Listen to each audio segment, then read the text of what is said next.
નમસ્કાર, આપ જોઈ રહ્યા છો ગુજરાત ફર્સ્ટ ન્યૂઝરૂમ લાઈવ સાથે હું છું જિજ્ઞાસા। સ્વર્ગસ્થ વિજયભાઈ રૂપાણીનો પાર્થિવ દેહ અત્યારે તેમના નિવાસ સ્થાને અંતિમ દર્શન માટે રાખવામાં આવ્યો છે અને અંતિમ દર્શન થોડીકવાર રાખ્યા પછી સ્મશાન યાત્રા માટે પણ નીકળશે। હવાઈ માર્ગે વિજય રૂપાણીના મૃતદેહને આજે રાજકોટ લાવવામાં આવ્યો હતો। રાજકોટના અલગ અલગ રાજમાર્ગો પર આ રથ છે ફરશે। રાજકીય અને સામાજિક આગેવાનો પણ અત્યારે અલગ અલગ રૂટ પર પહોંચ્યા છે। કેન્દ્રીય ગૃહમંત્રી અમિત શાહ પણ હાજરી આપશે। ગ્રીનલેન્ડ ચોકડીથી લઈને મોટી સંખ્યામાં લોકો રાજમાર્ગો પર ઉમટ્યા। અત્યારે નિવાસસ્થાને એમનો પાર્થિવ દેહ અંતિમ દર્શન માટે રાખવામાં આવ્યો છે। ત્યાર પછી કલાક જેટલું અંતિમ દર્શન રાખ્યા પછી અંતિમ યાત્રાની શરૂઆત થવાની છે। રાજકીય અને સામાજિક આગેવાનો છે પણ મોટી સંખ્યામાં આ અંતિમ યાત્રામાં જોડાશે, જેમાં કેન્દ્રીય ગૃહમંત્રી અમિતભાઈ પણ જોડાવાના છે। મહત્વનું છે કે જે પ્લેન ક્રેશની દુર્ઘટના થઈ હતી તેમાં વિજયભાઈ રૂપાણીનું પણ નિધન થયું અને ત્યાર પછી આજે સ્વર્ગસ્થ વિજયભાઈ રૂપાણીનો પાર્થિવ દેહ રાજકોટ ખાતે લાવવામાં આવ્યો હતો, જ્યાં એમના નિવાસસ્થાને અત્યારે પાર્થિવ દેહ પહોંચ્યો છે અને અંતિમ દર્શન માટે રાખવામાં આવ્યો છે। અને આ જ અંગે મારા સંવાદદાતા રહીમ જોડાઈ ગયા છે। રહીમ, અત્યારે સ્વર્ગસ્થ વિજયભાઈ રૂપાણીનો પાર્થિવ દેહ નિવાસ સ્થાને રાખવામાં આવ્યો છે અંતિમ દર્શન માટે। લોકોની પણ અત્યારે તેમના નિવાસસ્થાનની બહાર મોટી ભીડ છે। રાજકીય સામાજિક આગેવાનો પણ ત્યાં હાજર છે।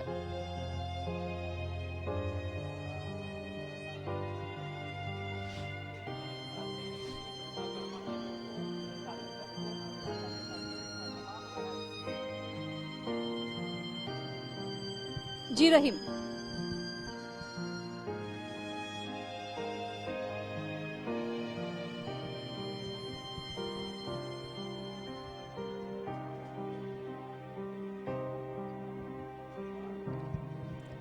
તો અત્યારે તેમના નિવાસ સ્થાને પાર્થિવ દેહ અંતિમ દર્શન માટે રાખવામાં આવ્યો છે। 1 કલાક સુધી તેમના પાર્થિવ દેહને અંતિમ સંસ્કાર માટે રાખવામાં આવશે અને ત્યાર પછી અંતિમ યાત્રાની શરૂઆત થશે, જેમાં કેન્દ્રીય ગૃહમંત્રી અમિત શાહ પણ જોડાશે। પૂર્વ મુખ્યમંત્રી વિજયભાઈ રૂપાણી છે, તેમનો પાર્થિવ દેહ છે હાલ તેમના નિવાસ સ્થાન પ્રકાશ સોસાયટી છે કે જ્યાં તેમનું નિવાસ સ્થાન આવેલું છે ત્યાં લાવવામાં આવ્યો છે। જે ધાર્મિક વિધિ છે તે પહેલા તેમના નિવાસ સ્થાને કરવામાં આવનાર છે ને ત્યાં ઇન્ડિવિજ્યુઅલ જે નેતાઓ આવેલા છે તે પુષ્પાંજલિ કરવાના છે। ત્યાં તેમના દર્શનાર્થે તેમનો જે પાર્થિવ દેહ છે તે રાખવામાં આવ્યો છે। થોડી વારની અંદર જ કેન્દ્રીય ગૃહમંત્રી અમિતભાઈ શાહ છે તે પણ થોડી વારની અંદર જ તેમના નિવાસ સ્થાને પહોંચશે અને ત્યારબાદ ત્યાં ધાર્મિક વિધિ પૂર્ણ કર્યા બાદ તે જે પ્રકાશ સોસાયટીમાં આવેલું જે મહાદેવનું મંદિર છે ત્યાં તેમના પાર્થિવ દેહ છે તેમને અહીં લાવવામાં આવનાર છે ને અહીં જે આસપાસના લોકો છે તેમના નિવાસ જે લોકો છે તેના દર્શન માટે છે ખાસ રાખવામાં આવશે। પુષ્પાંજલિ છે તેમના દ્વારા અહીં કરવામાં આવનાર છે।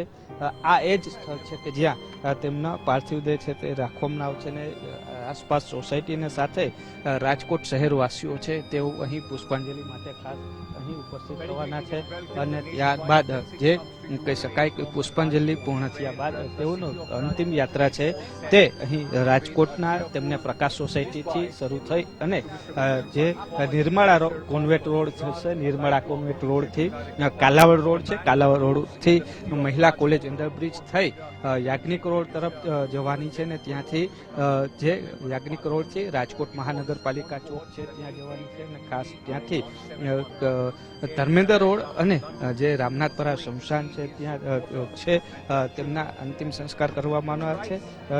રામનાથપરા શમશાન ખાતે તેમને પોલીસ દ્વારા ગાર્ડ ઓફ ઓનર છે તે પણ ત્યાં રામનાથપરા શમશાન ખાતે આપવામાં આવશે ને ત્યારબાદ તેમના જે કહી શકાય કે આગળની ધાર્મિક વિધિ છે તે કરવામાં આવનાર છે।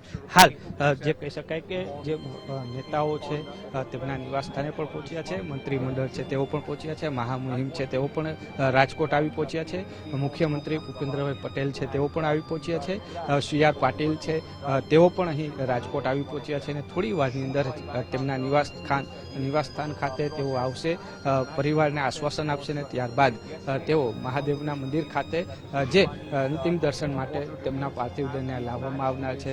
તેમને અહીં પાર્થિવ દેહને તેમના અંતિમ સંસ્કાર માટે લાવી પહેલા તેમને લોકો છે, સાથે નેતાઓ છે, રાજકીય આગેવાનો છે તેમને પુષ્પાંજલિ કરશે અને ત્યારબાદ ફરી અહીંથી નિવાસ સ્થાનેથી ત્યારથી તેમની સ્મશાન યાત્રા છે તે શરૂ થવા જનાર છે. જી બિલકુલ રહીમ જોડાયેલા રહેશું, વિગતો મેળવતા રહીશું. તો જે પ્રકારે અત્યારે તેમનો પાર્થિવ દેહ છે એ તેમના નિવાસ સ્થાને રાખવામાં આવ્યો છે. અંતિમ યાત્રામાં હાજરી આપવા માટે પણ મોટી સંખ્યામાં માનવ મહેરામણ ઉમટી પડ્યું છે. રાજકોટની જનતા મોટી સંખ્યામાં હાજર છે.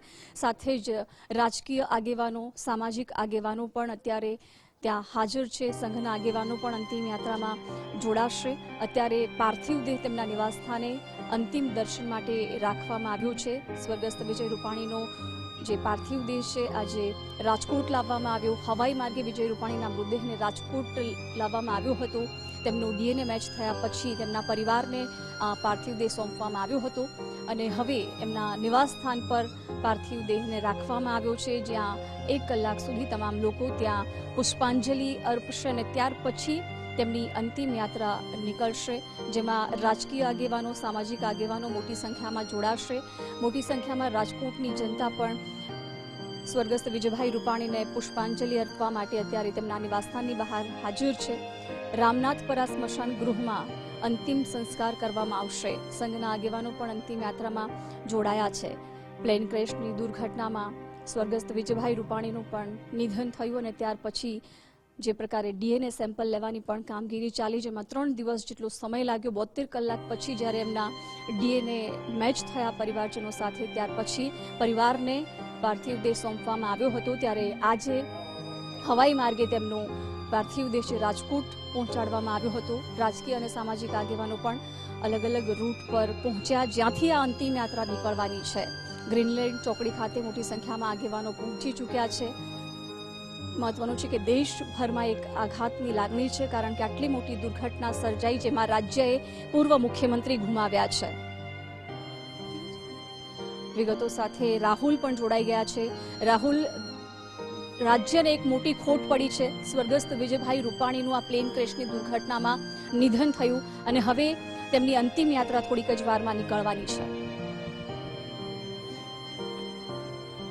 બિલકુલ, ગુજરાતના પૂર્વ મુખ્યમંત્રી સ્વર્ગસ્થ વિજયભાઈ રૂપાણીની સ્મશાન યાત્રા થોડીક જ વારમાં તેમના નિવાસ સ્થાનોથી નીકળીને જે રામપરા સ્મશાન ગૃહ આવેલું છે ત્યાં પહોંચશે.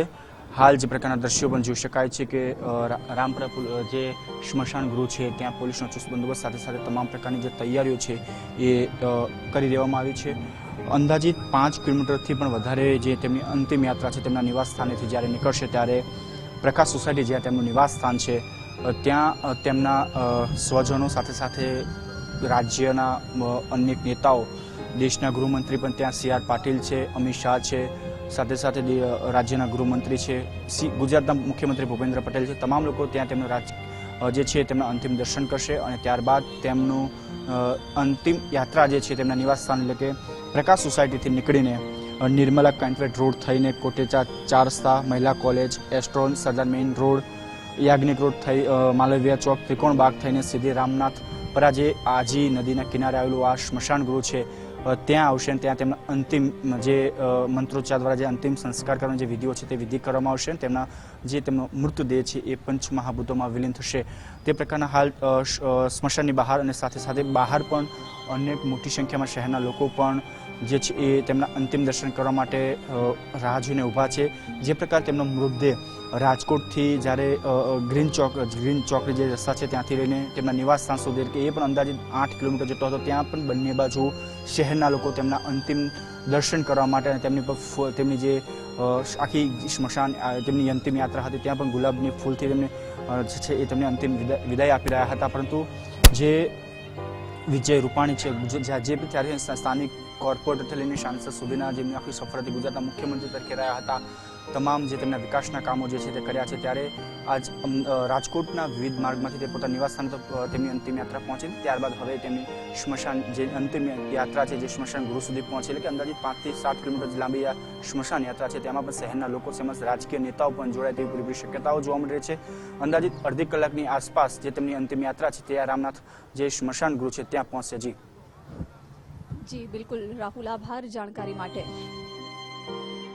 તો રાજકોટ અત્યારે હિપકે ચડ્યું છે. મોટી સંખ્યામાં રાજકોટની જનતા સહિત સામાજિક અને રાજકીય આગેવાનો પણ અંતિમ યાત્રામાં સામેલ થવા માટે પહોંચ્યા છે. તેમના નિવાસસ્થાને અત્યારે પાર્થિવ દેહને રાખવામાં આવ્યો છે, જ્યાં તમામ લોકો અડધો કલાક સુધી આ પાર્થિવ દેહને રાખવામાં આવ્યો છે, જ્યાં શ્રદ્ધાંજલિ અર્પિત કરી શકશે અને ત્યાર પછી અંતિમ યાત્રા માટે અલગ અલગ રૂટ પરથી નીકળશે. મહત્વનું છે કે રાજ્યએ પૂર્વ મુખ્યમંત્રી ગુમાવ્યા છે, તેને જ લઈને અત્યારે દુઃખની લાગણી અત્યારે રાજકોટ સહિત સમગ્ર રાજ્યમાં છે.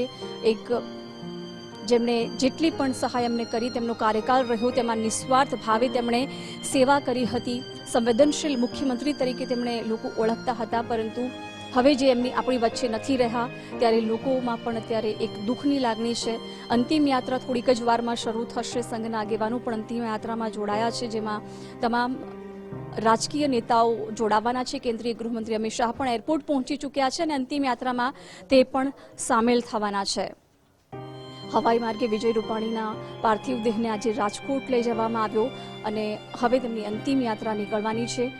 રાજમાર્ગો પર અત્યારે રથ ગ્રીનલેન્ડ ચોકડીથી નિવાસસ્થાન સુધી ફર્યો હતો, તેમાં પણ મોટી સંખ્યામાં રાજકોટની જનતા જોડાઈ. જે પ્રકારની દુર્ઘટના 12 તારીખે પ્લેન ક્રેશમાં થઈ 276 લોકોનું મૃત્યુ થયું, એમાં અમારા રાજકોટના લાડીલા નેતા, ગુજરાતના પૂર્વ મુખ્યમંત્રી આદરણીય વિજયભાઈ રૂપાણી સાહેબનું પણ નિધન થયું છે. રાજકોટ માટે, ગુજરાત અને પ્રદેશ રાષ્ટ્રીય ભાજપ માટે અને સમગ્ર પરિવાર માટે ખૂબ જ મોટું દુઃખની ઘડી છે. ક્યારે ન પૂરી શકાય એવડી મોટી ખોટ છે. આ જે ઘડી છે, આજનો જે સમય છે, એને ખૂબ દુઃખદાયી સમય છે ને એના માટે મારી પાસે કોઈ શબ્દો નથી. પરંતુ તમામ લોકો, અને આપ જોઈ રહ્યા છો અત્યારે વાતાવરણ પણ એવું છે કે જાણે કુદરત પણ ચોધાર આંસુએ આ ઘડીને સામે રડી રહી છે. તો ખૂબ મોટી ખોટ પડી હોવાનું જણાવી રહ્યા છે. સાથે જ પરિવારજનોને પણ સાંત્વના પાઠવવામાં આવી રહી છે. રાજકીય આગેવાનો પરિવારજનોને મળી રહ્યા છે, સાંત્વના આપી રહ્યા છે. બીજી તરફ થોડીક જ વારમાં અંતિમ યાત્રા છે એ શરૂ થવાની છે, જેમાં હાજરી આપવા માટે મોટી સંખ્યામાં અત્યારે લોકો નિવાસસ્થાનની બહાર ઉમટ્યા છે. રાજકીય સામાજિક આગેવાનો પણ હાજર રહ્યા છે. રાજકોટના અલગ અલગ રૂટ પર આ ચાંપતો પોલીસ બંદોબસ્ત પણ ગોઠવાયો છે. સંઘના આગેવાનો પણ અંતિમ યાત્રામાં જોડાવાના છે. અત્યારે તેમના નિવાસસ્થાને અડધો કલાક સુધી પાર્થિવ દેહને રાખવામાં આવ્યો છે, જેમાં લોકો શ્રદ્ધાંજલિ, પુષ્પાંજલિ અર્પિત કરી શકશે. તો સાથે જ સ્વર્ગસ્થ વિજયભાઈ રૂપાણીના ગુરુ છે એ પણ અત્યારે રાજકોટ પહોંચી ગયા છે. વિજય રૂપાણીના અંતિમ દર્શન કરવા માટે મોટી સંખ્યામાં સાધુ સંતો પણ ત્યાં પહોંચ્યા છે. ચણાકા ગામના ગુરુએ વિજયભાઈની અંતિમ ઈચ્છા બાકી રહી હોવાનું જણાવ્યું. એમને કહ્યું કે લિફ્ટ નાખવાની તેમની અંતિમ ઈચ્છા હતી. ઇન્દ્રેશ્વર મહાદેવના મહંત હાજર રહ્યા. સ્વર્ગસ્થ વિજયભાઈ રૂપાણીના તેઓ ગુરુ છે અને તેઓ રાજકોટ પહોંચ્યા અને એ દરમિયાન એમણે કહ્યું કે વિજયભાઈની અંતિમ ઈચ્છા છે એ બાકી રહી છે. આખા રૂપાણી પરિવાર સાથે અમારે ખાસ જોડાવ છે, એટલે જ આજે હું અંતિમ દર્શન કરવા માટે રાજકોટ આવ્યો છું. અને સાહેબે તો ખરેખર અમારા ગિરનાર ક્ષેત્રના પણ ઘણા કાર્યો કર્યા છે. જેમ કે એક ઇન્દ્રેશ્વર મહાદેવ આવેલ છે, જ્યાં પણ એમને પોતાના સરકારની અંદરથી, પોતાની સરકારમાંથી 5 કરોડ રૂપિયા ગ્રાન્ટ ફાળવી અંગત રસ લઈ અને સાહેબે એનો વિકાસ કરેલ છે. ખાસ વિજયભાઈની કોઈ ઈચ્છા હોય ને તેઓની સાથે ચર્ચા થઈ હોય? ખરેખર વિજયભાઈની એક ઈચ્છા હતી હમણાં થોડાક સમય પહેલા, જ્યારે મંદિર બનાવીને મંદિરની પૂર્ણાવતિ થઈ, જ્યારે 11 કલાક 2 દિવસ સતત પોતે હવનમાં બેઠા અને જ્યારે બીજા દિવસે હવન પૂરો થયો ત્યારે મને એમને કીધું, બાપુ મારા જીવનની અંદર પહેલી વાર 11 કલાક 2 દિવસ હવનમાં બેઠો છું. એટલે સાહેબ આરે તો અમારે અવારનવાર ચર્ચા થતી ને પછી છેલ્લે એમને કીધું કે બાપુ આપણે આ 100 પગથિયા ઉપર મા કુળદેવીનું મારા મંદિર આવેલ છે, તો આપણે ભવ્ય મંદિર તો બનાવેલ છે, પણ આપણે જે આ અમુક બુઢા હોય, અમુક ઉંમરલાયક હોય, જે મંદિરના પગથિયા ન ચડી શકતા હોય, નીચેથી દર્શન કરતા હોય, એના માટે મારી એક ઈચ્છા છે કે ત્યાં લિફ્ટ બનાવવામાં આવે.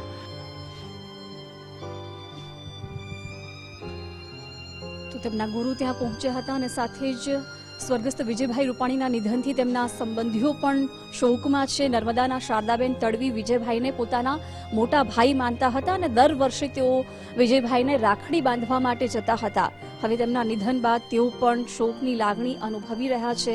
વિજયભાઈ જ્યારે એસઓયુ જતા ત્યારે શારદાબેન તેમને મળવા જતા હતા. એમના પરિવારજનોમાં પણ અત્યારે દુઃખની લાગણી છે, ઘેરો શોક જોવા મળી રહ્યો છે.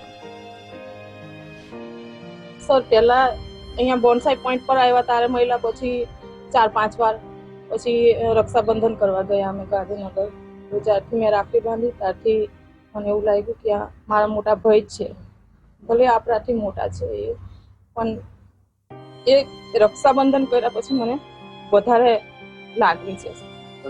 શું એવો કિસ્સો હતો કે તમારે વિજયભાઈને રાખડી બાંધી? સર, મારા કાકાનો છોકરો તો મારો ભાઈ ઓફ થઈ ગયો, એટલે એ વર્ષે મેં રક્ષાબંધન નથી કર્યું. તો મને ભગવાને ઉપરથી જ ઓર્ડર કર્યો કે તારો ભાઈ છે, તું રક્ષાબંધન કર. તો મને અહીંયાથી મોકલેલા હતા અમને. અમે 4-5 બહેનો ગયેલા, અમારા પ્રમુખ મંત્રી છે. આજે એ નથી તો એમની કેટલી ખોટ. આખી આપણા દુનિયામાં એમની વગર બહુ જ ખોટું થઈ ગયું છે. બહુ ખોટ પડી છે આપણા ભાજપ સરકારને. કારણ કે અહીંયા રૂપાણી સાહેબ એટલું કામ બી કર્યું છે અને એટલો ધગસથી એ બધા કામો કરે છે, બધાને સમજાવે છે, અને એમના મોઢા પર એટલી સ્માઇલ હોય, કોઈ દિવસ એમનું મોઢું નિરાશ નથી જોયું.